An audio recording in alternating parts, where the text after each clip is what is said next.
తీసుకున్న వాళ్ళు చదువుకున్న వాడైతే స్వదస్తూరితో రాసి కిందన స్క్రైబ్డ్ ప్లేస్లో సంతకం పెట్టి కూడా ఇవ్వచ్చు.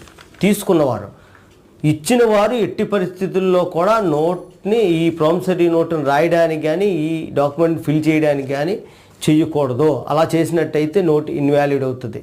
పుచ్చుకున్నటువంటి వాడు అతను స్వదస్తూరితో రాసి కింద సంతకం పెట్టి ఇవ్వచ్చు. ఇది ప్రామిసరీ నోట్ తాలూకా విషయాలు.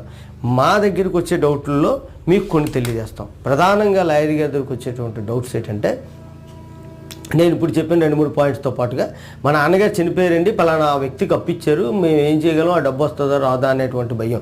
అవేమీ అవసరం లేదు. ఇచ్చిన వ్యక్తి చనిపోయినప్పటికీ కూడా వాళ్ళ వారసులు మీరు ఖచ్చితంగా కోర్టులో కేసు వేసుకోవచ్చు, అది వ్యాలిడ్ అవుతుంది.